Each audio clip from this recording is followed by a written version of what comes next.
புதியம்புத்தூர், அதாவது தூத்துக்குடியில இருந்து கிட்டத்தட்ட ஒரு 18 கிலோமீட்டர் இருக்கு. ஓட்டப்பிடார ரோட்டுக்கு உள்ள போகணும். கண்ணு கட்டின தூரம் வரைக்கும் எதுவுமே இல்லை. இந்த புதியம்புத்தூரை பார்த்தா போயிட்டு இருக்கோம். நோம்பு திறக்குது நேரம் ஆயிடுச்சு, 6:15 ஆயிடுச்சு. கொஞ்சம் வர்றது கொஞ்சம் லேட் ஆயிடுச்சு இடையில. புதியம்புத்தூர் வந்தாச்சு. இது பாக்குறதுக்கு ஒரு கிராமம் மாதிரி தான் இருந்துச்சு. உள்ள வந்து பெரிய பஜார், நியாயமான ஊரா தான் இருக்கு. ஆமா, சிட்டி மாதிரி இருக்கு. அந்த அளவுக்கு ஒரு நீண்ட பஜார் பாத்தீங்கன்னா, பெரிய பலசர கடைகள், நிறைய கடைகள் எல்லாம் இருக்கு. நம்ம வந்து நான் ஃபர்ஸ்ட் நினைச்சு சரி ஏதோ கிராமமா இருக்கும் அப்படின்னு நினைச்சேன். கிராமத்தை விட ஒரு நகரம்னு சொல்ற அளவுக்கு எல்லா கடைகளுமே இருக்கு. ஃபுல்லா பாத்தீங்கன்னா பஞ்சு ஆயத்த ஆடைகளுக்கு, ரெடிமேட் ஆடைகளுக்கு மண்டி வச்சிருக்காங்க. பஞ்சு மண்டி. ஆமா, குதுபுதீன் பாயுடைய மகன் வந்துட்டாப்ல. அவங்க தான் நமக்கு வழிகாட்டுறாங்க. அவங்கள பின்தொடர்ந்து நம்ம போவோம். ஒரு பெரிய சர்ச் இருக்கு இங்க. நியாயமான ஊரா தான் இருக்குன்னா, பெரிய ஊரா இருக்கு.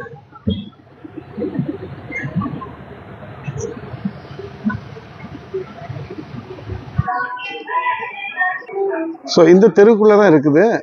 பாத்தீங்கன்னா பின்னால வந்து ஒரு கோவில், பெரிய கோவில்.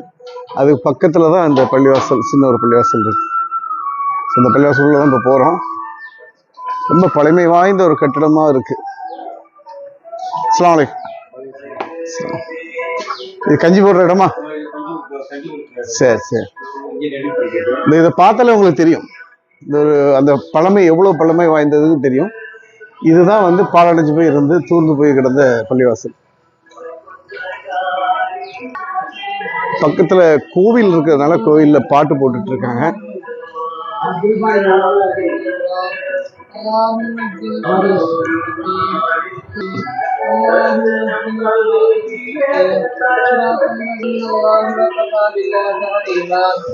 பள்ளிவாசலுக்குள்ள உள் தோற்றம், அந்த பழைய பள்ளி, இந்த கட்டிடமானலாம் பாருங்க, அதெல்லாம் கட்ட குத்து. அதெல்லாம் வந்து அவங்க மேல பார்த்தாலே தெரியும் உங்களுக்கு. இது வந்து இப்போ வந்து டைல்ஸ் எல்லாம் ஒட்டி வச்சிருக்காங்க. கிட்டத்தட்ட ஒரு 10-30 பேர் தொழலாம், அந்த மாதிரி இருக்கு. ஆண் பெண் அனைவர்களுடைய பாவங்களை மன்னிப்பாயாக. யாரெல்லாம் எங்களை விட்டு மௌத்தாகி விட்டார்களோ, எங்களுடைய சகோதரர், அதே போல தாய் தந்தையர்கள் அல்லது முன்னவர்களுடைய பாவங்களை மன்னிப்பாயாக. யாரெல்லாம் அவர்களுடைய கபரை கேள்விகளை லேசாக்குவாயாக. அவர் கபரை சுருக்க பூஞ்சொலி ஆக்குவாயாக.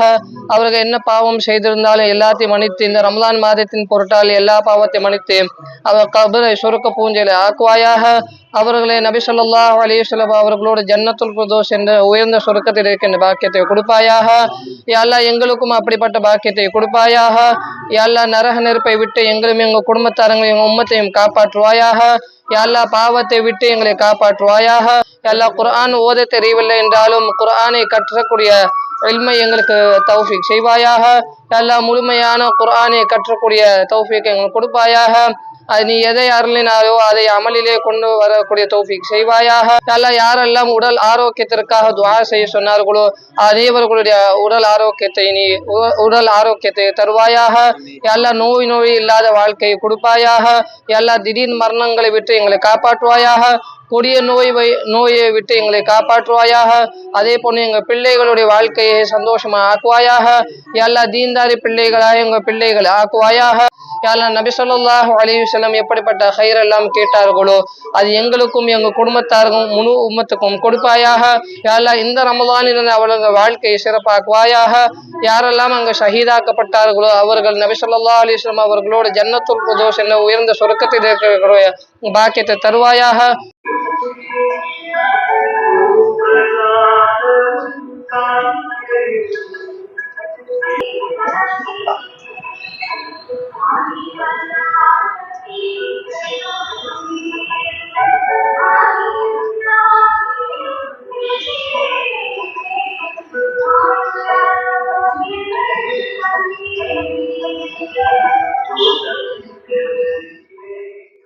அல்லாஹு அக்பர், அல்லாஹு அக்பர், அல்லாஹு அக்பர், அல்லாஹு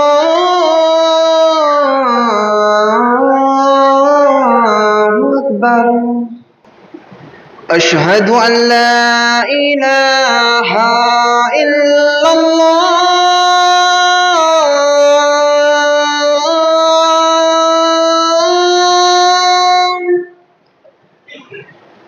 அஸ்ஸலாமு அலைக்கும் வரஹ்மத்துல்லாஹி வபரகாத்துஹு. ஒரு வித்தியாசமான ஒரு நோன்பு திறப்பு அனுபவம். புதியம்புத்தூர் இந்த ஊர் வந்து நான் ஆரம்பத்தில் நினைச்ச ஒரு சின்ன சிற்றூராக தான் இருக்குன்னு பார்த்தேன். ஒரு நகரத்துக்குரிய எல்லா வசதி வாய்ப்புகளும் இந்த ஊர்ல இருக்கு. கோயில், குளம், கடைகள், கணினிகள், அப்புறம் வந்து பாத்தீங்கன்னா சூப்பர் மார்க்கெட் எல்லாமே இருக்கு. ஹைப்பர் மார்க்கெட் எல்லாம் வச்சிருக்காங்க. இந்த புதியமுத்தூர்ல இருக்கக்கூடிய ஒரு டாட், ஒரு சின்ன ஒரு புள்ளி தான் இந்த பள்ளிவாசல். இந்த பள்ளிவாசல் கொடுத்துள்ள விவரங்களை தான் இன்னைக்கு நம்ம பார்க்க போறோம். வலது பக்கமும் இடது பக்கமும் கோயில்கள் இருக்கின்றன. இப்ப நீங்க கேட்கலாம், கோயிலுடைய பாடல்கள் தான் ஓடிட்டு இருக்கு. சோ அதுக்கு பக்கத்தில் இருக்கக்கூடிய பாரம்பரியம் மிக்க நூற்றாண்டுகளுக்கு மேல உள்ள ஒரு பள்ளிவாசல். இந்த பள்ளிவாசல்ல தாங்க இப்ப நம்ம வந்திருக்கோம், நோன்பு துறக்கிறதுக்கு வந்திருக்கோம். இங்க குறைஞ்சது வந்து ஒரு 15-20 பேர் வர்றாங்க நோன்பு துறக்கிறதுக்கு. அதுல பெரும்பாலும் பாத்தீங்கன்னா வடநாட்டை சேர்ந்த இளைஞர்கள், இங்க வேலை பார்க்கக்கூடிய இளைஞர்கள் தான் வந்திருக்கிறாங்க. சோ எந்தவித ஆதரவோ எந்தவித வருமானமோ இல்லாத தூர்ந்து போய் கிடக்கக்கூடிய இந்த பள்ளிவாசலை புனரமைக்கிறதுக்கு வேண்டி படாத பாடுபட்டு இந்த பள்ளிவாசலை பராமரிக்கிறது ஒரு மனிதர். அந்த மனிதர் யாருங்கிறதையும் இந்த வீடியோல சொல்றேன்.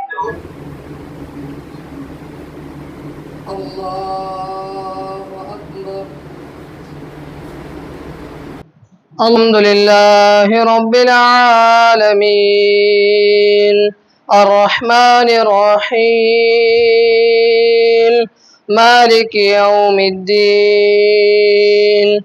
إياك نعبد وإياك نستعين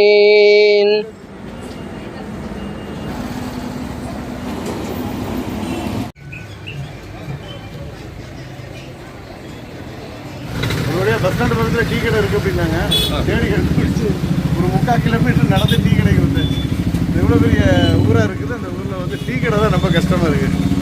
நோம்பு திறந்ததுக்கு அப்புறம் தொழுதுக்கு அப்புறம் ஒரு டீ சாப்பிடணும்னு பார்த்தா அதுக்கு வழி இல்லை. ஏன்னா நம்ம டீ பிரிய.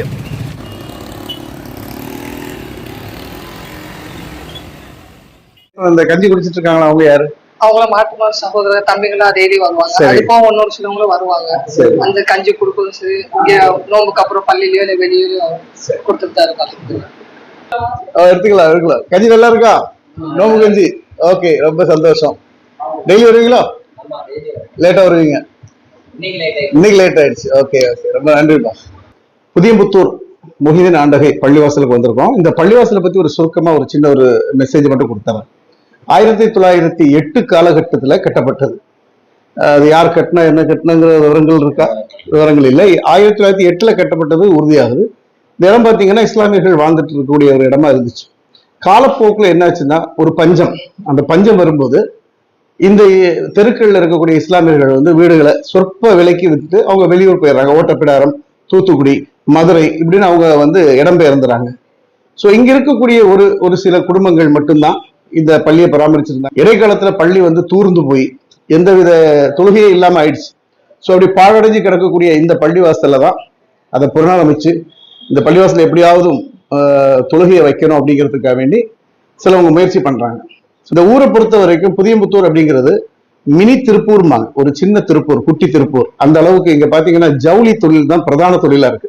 எங்க பார்த்தாலும் ரெடிமேடு கடைகளும், ஆயத்தாடைகள், அப்புறம் வந்து துணிகை வகைகள், இந்த மாதிரிதான் ஓடிட்டு இருக்கு இந்த புதியம்புத்தூர்ல. மிக நீண்ட தெருக்கள் இருக்குது, நீண்ட ஒரு பஜார் இருக்குது. அந்த பஜார் பாத்தீங்கன்னா நல்ல கலகலப்பா இருக்கு. எல்லாமே கடைகள் தான், மளிகை கடைகள், மண்டிகள், அப்புறம் வந்து இந்த ரெடிமேடு உடைய இதுகள், பஞ்சு ஏற்றுமதி இறக்குமதி செய்யக்கூடிய கோடோன்கள், இதுகள் தான் இருக்கு. இப்ப நம்ம இங்க வந்திருக்க இந்த பள்ளியுடைய விஷயங்களை பத்தி பார்க்கறது தான். ஏன்னா இந்த பள்ளியில வந்து இதை பராமரிக்கக்கூடிய செலவு, ரெண்டாவது இதுக்கு தேவையான மின்சாரமா இருக்கட்டும், தண்ணீரா இருக்கட்டும், இங்க தொலை வரக்கூடிய ஒரு 10, 20, 30 பேர் வர்றாங்க. இங்க இந்த பஞ்சு ஆலைகள்ல இல்ல இந்த ஆயத்த ஆடைகள்ல ரெடிமேடு வெளியில வந்து ஃபேக்டரி இருக்கு. அந்த ஃபேக்டரிகள்ல வேலை செய்யக்கூடிய வடநாட்டு இளைஞர்கள் 1-2 பேர். ஏன்னா இந்த பக்கத்துல பள்ளிவாசல் வேற எதுவும் இல்லை, அப்படிதானே? இந்த ஒரு பள்ளிவாசல் நம்பிதான் இருக்கிறாங்க. ஸோ இங்கதான் வந்திருக்காங்க. இந்த பள்ளிவாசலுக்குள்ள வருமானம் எப்படி ஈட்டுறாங்க அப்படின்னு பாத்தீங்கன்னா, பள்ளிவாசல் பக்கத்திலேயே கொஞ்சம் நிலம் கிடந்துச்சு. அந்த நிலத்தை வந்து ஒரு குத்தகை மாதிரி விட்டு அவங்க ஒரு பில்டிங் எழுப்பி வச்சிருக்காங்க. வாடகை ஒரு 4000 ரூபாய், 5000 ரூபாய் அதுல இருந்து வருது. இது ஓட்டப்பிடாரம் போற வழியில வந்து ஒரு மையவாடி, அது ஒரு சின்ன ஊர் இருக்கு. அந்த ஊருக்கு பக்கத்துல இருக்கக்கூடிய ஒரு 2-3 கடைகள், அதுவும் இந்த பள்ளிவாசல சேருவாங்கனால அந்த வருமானம் எல்லாம் சேர்த்தா ஒரு மாசம் வந்து ஒரு 15-20,000 ரூபாய் தான் அந்த பள்ளிவாசலுக்கு வருமானம் வருது. இதுல இமாமுக்கு ரூபா கொடுக்கணும், கரண்ட், தண்ணீர், வாடகை, இது எல்லாம் பாத்தீங்கன்னா தன் கையில இருந்து தன்னுடைய உழைப்புல இருந்து ஒரு சின்ன பிரியாணி கடை தான் பாய் நடத்திட்டு இருக்காங்க. அந்த பிரியாணி கடை இப்போ நோம்புல 30 நாளும் பிரியாணி கடை கிடையாது. ஸோ அதுல இருந்து வரக்கூடிய வருமானங்களை எடுத்து இந்த பள்ளியை எப்படியாவது உருவாக்கணுங்கிறதுக்காக வேண்டி நம்ம கூட இருக்கிறது குத்துபுதீன் பாய். இவங்க தான் இந்த பள்ளிக்கு முழுக்க முயற்சி நடத்தணும். ஒரு தலைவர் இருக்காங்க, இவங்க பொருளாளராக இருக்காங்க, செயலாளர்னு ஒரு ஆள் இருக்காங்க. இப்படி 3 பேர் தான் வந்து இந்த பள்ளியை பராமரிச்சுட்டு இருக்காங்க. ஸோ இந்த பள்ளியை பத்தி உள்ள கூடுதல் விவரங்கள் அவங்கள்ட்டே கேட்டு தெரிஞ்சுக்கலாம். அஸ்ஸலாமு அலைக்கும் வரஹ்மத்துல்லாஹி வபரகாத்துஹு. சொல்லுங்க பாய், இந்த பள்ளி வாசல் வந்து எந்த முதல்ல ஆரம்ப காலத்துல எப்படி இருந்துச்சு, இப்ப எப்படி இருக்கு? ஆரம்ப காலத்துல இது வந்து பிளாஸ்டிக், பழைய பிளாஸ்டிக் குடோனுக்கு வாடகைக்கு விட்டுருந்தாங்க இந்த இடத்த. சரி, இது உள்ள வர முடியாது, அவ்வளவு பிளாஸ்டிக் இருந்துச்சு. நான் ஓட்டப்படாரம் பள்ளியில தான் போய் தொழுதுட்டு வந்துகிட்டு இருந்தேன். இது எத்தனை வருஷத்துக்கு முன்னால? இது ஒரு 8 வருஷத்துக்கு முன்னாடி. சரி.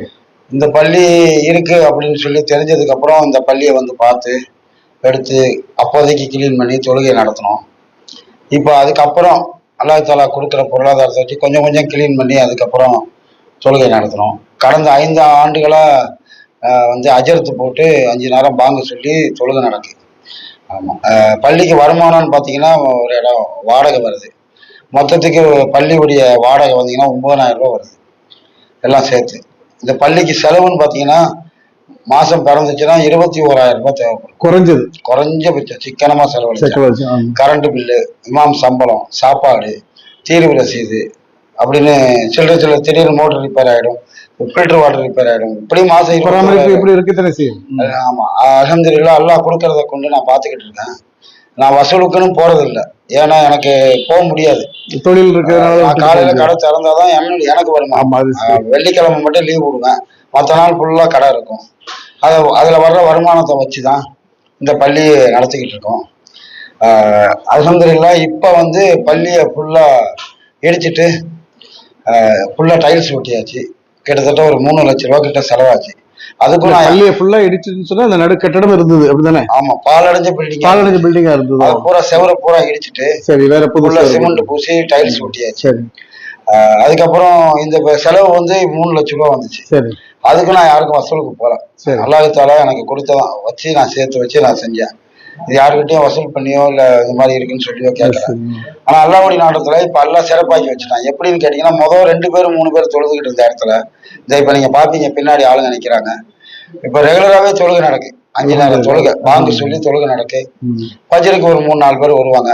மற்ற தொழுகைக்கு வியாபாரிங்க வருவாங்க. ஹிந்தி பேசக்கூடிய வடநாட்டு பசங்க இங்க வேலை செய்யறாங்க, குடும்பத்தோடயும் இருக்கிறாங்க. ஹிந்தி பேசக்கூடியவர்கள் வந்து கிட்டத்தட்ட ஒரு 400 பேர் இருக்காங்க. ஆமா, முஸ்லீம். 400 பேர் இருக்காங்களா? 400 பேர் இருக்கிறாங்க, தொழில்ல இருக்காங்க. ஆமா, ஆனா பள்ளியுடைய தொடர்பு இருக்கவங்கன்னு பாத்தீங்கன்னா ஒரு 40-50 பேர் தான் இருக்காங்க. மத்தவங்க எல்லாரும் வர்றதில்லை பள்ளிக்கு. இவங்களை வர வைக்கிறதுக்கே நம்ம ரொம்ப அல்லாஹ் தஆலா ரொம்ப சிரமப்பட்டு அவங்கள்ட்ட போய் எத்தி வச்சு 5 நேரம் புழக்கத்துல இருக்குன்னு சொல்லி இப்ப அல்ஹம்துலில்லாஹ் 5 நேரம் தொழுகை நடக்கு. எந்த ஒரு பிரச்சனையும் இல்லப்பா. மத்த மதக்காரங்களால எங்களுக்கு எந்த பிரச்சனையும் இல்லை. ஆமா, பக்கத்துல 2 கோயில், இந்த பக்கம் அந்த பக்கம் 3 கோயில் இருக்கு. ஆமா, கோயில் இருக்கு. நமக்கு அவங்க சுத்தி நெருங்கின அந்த சுவரோட ஒட்டி தான் இருக்கு. அவங்க வந்து நமக்கு ஒரு வகையில பாதுகாப்புன்னு கூட சொல்லலாம். அந்த அளவுக்கு இதுதான் தமிழ்நாடு. ஆமா, மாமான்னு கூப்பிடுவாங்க, சித்தப்பான்னு கூப்பிடுவாங்க, சின்னையான்னு கூப்பிடுவாங்க, அதே மாதிரி தாத்தான்னு கூப்பிடுவாங்க. சாரி, குறிக்கிறதுக்கு மன்னிக்கணும். நோன்பு திறக்கக்கூடிய காட்சியை பார்த்தேன். நோன்பு திறக்கிறது இங்க ஆலிம் வந்து ஓதிட்டு இருக்காரு, ஹஸ்ரத் உட்கார்ந்து துவா ஓதிட்டு இருக்காரு. அங்க பாத்தீங்கன்னா கோயில்ல பாட்டு போட்டுட்டு இருக்காங்க. அப்போ இந்த ரெண்டுமே அப்படியே மெர்ஜாய் வருது. ஆமா, அதாவது எனக்கு வித்தியாசமா இருக்கு. எப்படின்னா, ஒரு பக்கம் சாமி பாடல்கள், பக்தி பாடல்கள், ஒரு புறம் பார்த்தோன்னா இறைவனுடைய துவாக்கள். இந்த ரெண்டுமே மிங்கிள் ஆகி அவர் நோம்பு திறக்கும் போது கூட அந்த காதல ஒழிச்சுக்கிட்டு இருந்தது. மத நல்லிணக்கத்துக்கு ஒரு நல்ல ஒரு எடுத்துக்காட்டு. இந்த மாதிரிதான் இருக்கணும் அப்படிங்கிறதுக்கு. அதே மாதிரி சாதாரண நாட்கள்ல நாங்க பாங்க சொல்லும் போது அவங்க கரெக்டா அந்த நேரத்துக்கு யாரு கவனிப்பாங்கன்னு தெரியாது, சுவிட்சை அமர்த்திடுவாங்க. அங்க பாடல் நிறுத்தப்படும். அதே மாதிரி பாங்க சொல்லி முடிஞ்சவனையும் போட்டுருவாங்க. இதுதான் உண்மையான மத நல்லிணக்கம். புதியம்புத்தூருடைய இந்த ஒரு மத நல்லிணக்கத்துக்கு ஒரு உண்மையிலே பாராட்டக்கூடியது. சரி, இப்ப முக்கியமா இந்த பள்ளிவாசலுடைய இப்போதைய தேவைகள் என்ன இருக்கு? தேவைகள் என்னன்னா, பள்ளி வந்து உள்ள அல்லாஹ் தஆலா அழகாக்கி கொடுத்துட்டான். வெளியில இருந்து பாக்குறவங்களுக்கு இது பள்ளிவாசல் மாதிரி தெரியல. என்ன காரணம்னா, முன்னாடி மினரலா கிடையாது, சாதாரண வீடு மாதிரி தான் தெரியும். இங்க ரெகுலரா வரக்கூடியவங்களுக்கு உள்ள வந்துடுறாங்க. புதுசா தொழுகை வர்றவங்களோ, வியாபாரிகளோ, சந்தைக்கு வர்றவங்களோ எங்க பள்ளிவாசல் எங்க இருக்கு பக்கத்துல இருந்துகிட்டே கேட்கறாங்க.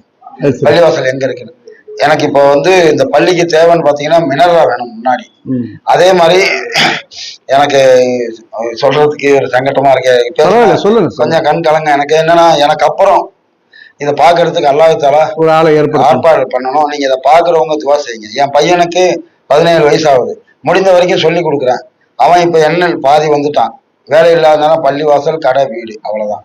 ஆனா அவனுக்கு அது அந்த மெச்சூர் காணாதோ அப்படிங்கிற ஒரு பயம் இருக்கு. அல்லாட்ட துவா செய்யறேன்.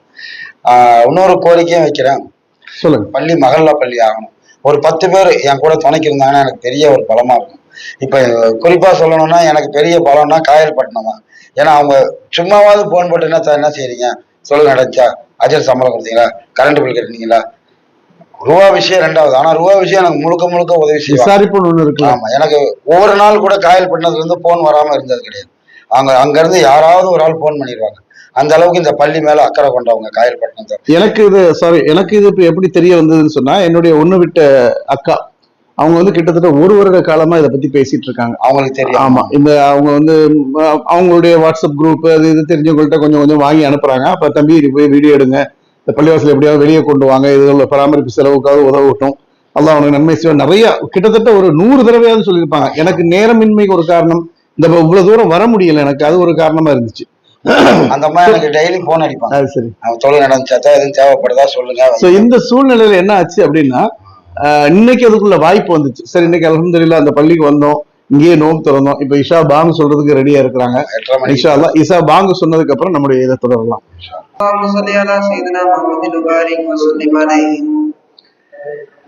அல்லாஹ் அக்பர், அல்லாஹ் அக்பர், அல்லாஹ் அக்பர்,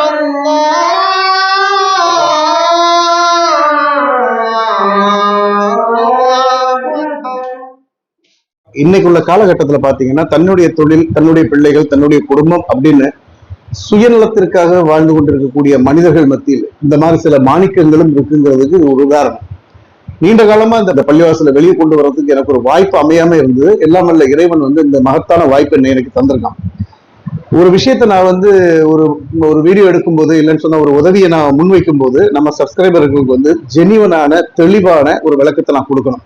முதல்ல அந்த இடம் என்ன, அது சுற்றுப்பாடுகள் என்ன, அவங்க என்னென்ன பண்றாங்க, என்னென்ன சேவைகள் செய்யறாங்கிறத அலசி ஆராய்ஞ்சிட்டு அதுக்கப்புறம் தான் நான் வந்து அங்க கால் பதிக்கிறது வழக்கம். ஏன்னா தவறான ஒரு வழிகாட்டுதலுக்கு ஒரு முன்னுதாரணமா ஆயிடக்கூடாதுங்கிறது அல்லாஹ் பார்த்தோம்.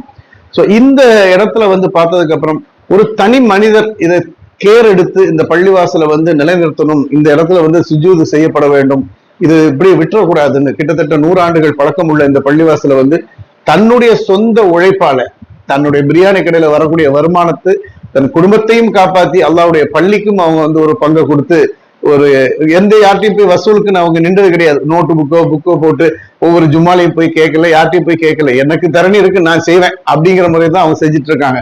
இப்ப அவர் கண் கலங்கக்கூடிய விஷயம் என்னன்னு சொன்னா, என்னுடைய ஹயாத்துக்கு பிறகு அல்லாஹ் உங்களுக்கு ஹயாத்தை நலமாக்கி வைப்பான், இன்ஷா அல்லாஹ் நீண்ட ஆயுளை தருவான், நிரந்தர நிம்மதியையும் உடல் ஆரோக்கியத்தையும் தருவான். இவங்களுடைய காலத்திற்கு பிறகு இந்த பள்ளிவாசலை யார் நிலைநிறுத்துவாங்க? யார்? அல்லாஹ் எப்படி உங்களை கொண்டு வந்து விட்டுருக்கானோ அதே மாதிரி இறைவன் தன்னுடைய இதை பாதுகாக்கிறதுக்கு இன்னொரு ஆளை கொண்டு விடுவான். சோ அழகான ஒரு சூழல்ல, இந்த அமைதியான இந்த ஊர்ல தொழில் வளம் பெருகி இருக்கக்கூடிய இந்த புதியம்புத்தூர் என்று சொல்லக்கூடிய இந்த தொழில் பேட்டையில ஒரு டாட், ஒரு சின்ன புள்ளியில தான் அந்த பள்ளிவாசல் இருக்கு. இந்த புள்ளியை பராமரிக்கிறதுக்கு அவர் படாத பாடுபட்டு இருக்காங்க. சோ இப்ப நம்ம என்ன சொல்ல வரோம்னா, அந்த புனிதமான ரமலான்ல நம்முடைய சப்ஸ்கிரைபர் நிறைய பேர் இருக்காங்க. என்ன நல்ல உள்ளம்பா தனிப்பட்ட முறையில சரி அந்த மினாராவை நான் கட்டுறேன், அதுக்குடைய கொட்டேஷன் என்ன, அதோடைய பொறுப்பு என்னன்னு சொன்னா புதுபுதியம் பாயிட்ட நான் வந்து பேசி உங்களுக்கு இது பண்றேன். உங்களுடைய அந்த வருமானம் நீங்க தரத்துக்கு உங்களுக்கு ஆவல் இருந்துச்சுன்னு சொன்னா பாயுடைய கான்டாக்ட் நம்பரையும் பாயுடைய பேங்க் அக்கௌண்ட்டையும் நான் தர்றேன். நீங்க அவங்களுக்கே நேரடி அனுப்பி கொடுக்கலாம். இல்ல என் மூலமா தான் போகணும், இல்ல பாய் நீங்க போய் தான் கொடுக்கணும் அப்படி ஒரு நாட்டம் வச்சிருக்கவங்க தயங்க வேண்டாம், என்னுடைய பர்சனல் அக்கௌண்ட் நம்பர் அனுப்பி தர்றேன். அதுல எவ்வளவு தொகை, என்ன போடுறேன், என்னங்கிறது எனக்கு டீட்டெயில் தாங்க. அது அல்லாஹ்வுடைய பாதையில அல்லாஹ்வுக்காக செய்யக்கூடிய ஒரு துளி கூட சிந்தாம செதறாம அவங்கள்ட்ட கொண்டு போய் நான் எத்தி வைக்கிறேங்கிறத உறுதி சொல்றேன். இன்ஷா அல்லாஹ் அல்லாஹ்வை முன்னிறுத்தி சொல்லக்கூடிய இந்த வாக்கு உங்கள் மனதை, உங்கள் உள்ளத்தை தொடுமாயின் இன்ஷா அல்லாஹ் இந்த பள்ளி இன்னும் சில மாதங்களில் அல்லது இன்னும் ஒரு வருடங்களில் இந்த பள்ளி புனர்மைக்கப்பட்டு இன்னும் நிறைய பேர் தொழுகக்கூடிய வாய்ப்பை எல்லாம் வல்ல இறைவன் ஏற்படுத்தி தருவாங்கிற ஒரு நல்ல மெசேஜோட இந்த வீடியோ பதிவை நான் நிறைவு செய்கிறேன். காரணம், இஷா தொழுகைக்காக வேண்டி வெயிட் பண்ணிட்டு இருக்காங்க. ஸோ அவங்களுடைய நேரத்தை நம்ம பாழாக்க கூடாது, இறைவனுடைய தொழுகையை பிற்படுத்தக்கூடாதுங்கிற ஒரே நல்ல நோக்கத்துல இந்த வீடியோ பதிவை நான் நிறைவு செய்கிறேன். மீண்டும் அடுத்த ஒரு பதிவில் உங்களை சந்திக்கின்றேன். அஸ்ஸலாமு அலைக்கும் வரஹ்மத்துல்லாஹி வபரகாத்துஹு. சரி, அல்ஹம்துலில்லாஹ். அல்லாஹ் உங்களுடைய எல்லா விஷயத்தையும் கபூலாக்கி தருவான். எனக்கு உள்ளத்துல படும் சில விஷயங்கள், அது மாதிரி உள்ளத்தை தொட்ட விஷயம் தான். எங்கெங்கெல்லாமோ உதவி பண்ணிட்டு இருக்கோம். ஏன்னா நிறைய இதுகள் இறைவன் பொறுத்தனால நமக்கு வந்துட்டு இருக்கு. ஒவ்வொன்றும் இதை நம்ம வெளிச்சத்துக்கு கொண்டு வருவோம். இதன் மூலமாக அல்லாஹ் தஆலா இந்த பள்ளிவாசலுக்கு ஒரு பெரிய வெளிச்சத்தையும் ஒரு புனரமைப்பையும் அல்லாஹ் சீக்கிரம் தருவான். இன்ஷா அல்லாஹ் சந்திப்போம். உங்களுடைய கஞ்சி ரொம்ப சூப்பரா இருந்துச்சு. ஏன்னா ரொம்ப டாப்பா இருந்துச்சு கஞ்சி. மாஸ்டரே சொன்னாரு நல்ல ஸ்பைசியா. யார் போடுற கஞ்சி? நண்பர் நானும். சரி, இந்த கஞ்சி கூட பராமரிப்பு செலவு டெய்லி போடுறீங்கல்ல, இந்த கஞ்சிக்கு செலவு இருக்கும் இல்லையா? எங்கிருந்து வருது? போன வருஷம் சிரமப்பட்டாங்க. போன வருஷம் சிரமப்பட்டியா? சரி, டெய்லி வியாபாரம் மட்டும் 350. சரி, அது அப்படியே சேர்த்து வச்சு 68,000 ரூபாய். மாஷா அல்லாஹ். அப்படியே ஆரம்பிச்சிடும். சரி, அப்படின்னு ஆரம்பிச்சேன். நம்ம ஜமாத்துக்கு வந்த ஒரு நண்பர் போன் யதார்த்தமா சரி, இந்த வருஷம் தான் செய்ய போறீங்க ஆமா சொன்னேன். அப்போ அல்லாஹ் தான் சொல்றேன், எனக்கும் அல்லாஹ்வுக்குள்ள நெருக்கம் எனக்கு மட்டுமே தெரியும். ஃபோன் பண்ணாங்க. ஃபோன் பண்ணா இந்த மாதிரி வரும் சொன்னேன். மாதிரி அந்த கடையில வாங்க வந்தா நல்லா இருக்கும். சரிங்கன்னு சொன்னேன். அங்க போனா 42,000 ரூபாய் பில்லு. அரிசி, பருப்பு, எல்லாம் போட்டுட்டு பில்லு அனுப்புங்க. அவரு பில்லு அனுப்பிச்சாரு. 24,000 ரூபாய் அவர் கொடுத்துட்டு சரி பாக்கி 24,000 ரூபாய் எனக்கு அனுப்பிச்சாரு. நான் சொன்னேன், என்ன சார் நீங்க மட்டும் சம்பாதிக்க, நானும் சம்பாதிக்கிறேன் நன்மை, நீங்க மட்டும் நன்மையை சம்பாதிக்கிறீங்க, நானும் சம்பாதிக்கிறேன். பெரிய விஷயம். அந்த மாதிரி சொல்றேன். நிறைய பேர் இருக்கிறாங்க. அதே மாதிரிதான் இந்த பில்டிங் கட்டிக்கிட்டு இருக்கும் போது சென்னையில மன்சூர்னு ஒருத்தர் இருக்காரு. அவரு யதார்த்தமா சொன்னாரு, என்ன செஞ்சுட்டு இருக்கீங்க? வேலை நடந்துட்டு இருக்கேன். ஏதாவது ஸ்டேட்டஸ்ல பார்த்தேன், ஒரு 50 ரூபா போட்டு விட்டுருக்காங்க, செல்ல பாருங்க. இதுக்கு 2,400 ரூபா ஆச்சு. சரி, 50 ரூபா ஒருத்தர் கொடுத்தாரு, ஒருத்தர் 20 ரூபா கொடுத்தாரு. நான் யாருன்னே தெரியாது, தெரியாது. அல்லாஹ்வுடைய உதவி. எனக்கு எது தேவைனாலும் 2 லட்சம் ஹாஜத் நபி இன்னைக்கு நேர்லயே பாக்குறேன். ஊருக்கு வந்திருந்தாங்க. ஒரு சொற்ப டைம் தான் ஊர்ல இருந்தாங்க. நல்ல தூக்கம் காலையில. நான் நைட்ல எடிட்டிங் முடிச்சுட்டு நைட்ல தூக்கம் இல்லாம நான் காலையில 6:30 மணிக்கு தான் படுத்தேன். 9-10 மணிக்கு வீட்டுல இருந்து போன் வருது, அக்காட்டு இருந்து வந்திருக்காங்க பாருங்க. என்னால எலும்பு கூட முடியல. நான் சொன்னேன், என் மனசுல இருந்துச்சு இந்த பள்ளிவாசலுக்கு வருவேன் எடுப்பேங்கிற ஒரு நம்பிக்கை இருக்க போய் தான் நான் அன்னைக்கு வர முடியாம போயிடுச்சு. சரி, ரொம்ப சந்தோஷம். அல்ஹம்துலில்லாஹ். அல்லாஹ் ஆட்கள் வரும்போது எனக்கு உற்சாகம் இருக்கும், தைரியம். நைட்டுக்குள்ள மனசுக்குள்ள சில்லுன்னு நமக்கு இருக்கு, பள்ளிக்கு இருக்கு. இல்ல இருக்க போய் தான் அல்லாஹ் நம்மளை அனுப்புறான், ஒரு தைரியம் வரும். ஆமா, அவ்வளவு இதா இருந்துச்சு. இப்போ இன்ஷா அல்லாஹ் நேரத்துல குறிப்பா சொல்றேன், ஆசியா அம்மாவுக்கு நான் ரொம்ப நன்றி சொல்லிக்கிறேன். எங்க அக்கா, அந்த அம்மா அல்லாஹு அக்பர். அந்த அம்மா அவ்வளவு அக்கறை. என்னை ஒரு தம்பி மாதிரி, சாப்பிட்டியா தூங்கினா பள்ளியிலே கிடக்காத வீட்டையும் பாரு, நூத்துக்கணக்கான டைம் என்கிட்ட சொல்லி போனை போட்டு ரொம்ப நல்ல மனுஷன். அல்லாஹ் அந்த அம்மாவுக்கு அந்த குடும்பத்துக்கும் அந்த அம்மாவுக்காக நான் ஒவ்வொரு தகஜத்திலையும் நான் துவா செய்வேன். இன்ஷா அல்லாஹ். ஓகே, அஸ்ஸலாமு அலைக்கும் வரஹ்மத்துல்லாஹி வபரகாத்துஹு.